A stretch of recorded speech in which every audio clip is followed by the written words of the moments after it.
Brasil de 2020, ainda existem movimentos anti-vacina que estão em expansão no mundo todo. Por aqui, cresce a politização de uma possível vacinação obrigatória contra a Covid-19. E em São Paulo, a vacinação será obrigatória.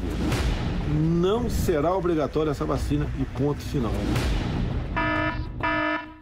A polêmica não é nova. Aliás, a discussão sobre vacina está no retrovisor da nossa história há 116 anos e já provocou até revolta popular.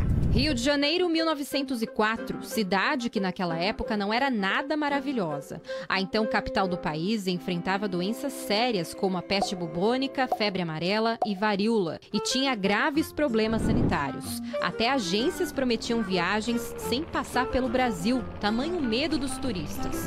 Na presidência, o país tinha um homem obcecado pela urbanização e higienização da cidade. Rodrigues Alves queria transformar o Rio numa vitrine para o mundo e contou com a ajuda do sanitarista Oswaldo Cruz nessa missão.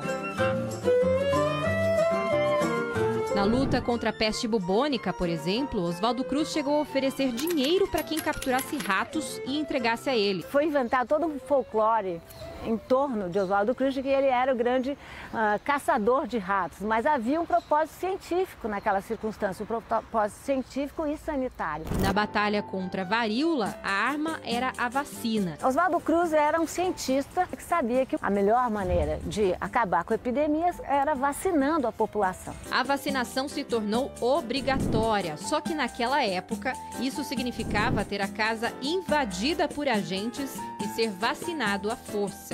Ora, a população reagiu. Reagiu porque não queria tanto autoritarismo e reagiu porque precisava saber, afinal, o que estava acontecendo. E era uma injeção como essa que a população tinha que encarar. Além do pavor da agulhada, naquela época, era um escândalo uma mulher ser obrigada a erguer a manga da blusa para tomar uma injeção. Também sobrava desinformação sobre os efeitos da vacina. Corre uma lenda urbana de que aqueles que fossem inoculados com a vacina ficariam com feições de bovinos. Por quê?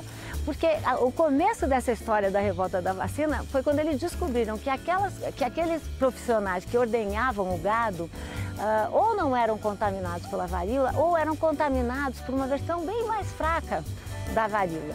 Então se descobriu que aí talvez existiria o segredo, né? Ou seja, o que é que você tinha que colocar na vacina? Um pouco dessa experiência das pessoas que ordenhavam a vaca e o gado.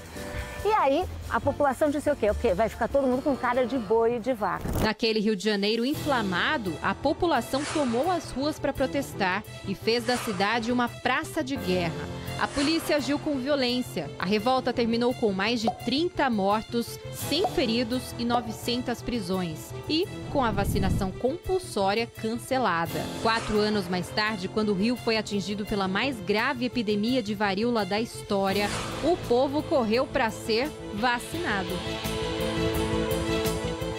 Um século se passou e o desafio hoje é controlar uma doença que já matou mais de 160 mil pessoas no país. Em 1904 havia obrigatoriedade e a vacinação compulsória, que é bem diferente do que é proposto hoje. Existem instrumentos que forçam a vacinação, como por exemplo, você não pode matricular seu filho se ele não estiver vacinado, você não pode prestar concurso público se você não for vacinado. Há uma confusão aí, um uso político da vacina que infelizmente vai causar muitos problemas, né? Muita gente vai morrer por conta disso.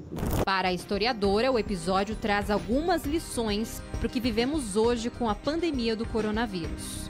O que a gente aprendeu em 1904? Que é só a nossa solidariedade que fará com que nós possamos viver esse problema no passado e não no gerúndio, não é? Que a gente possa, de alguma maneira, dizer, olha, vencemos a Covid-19.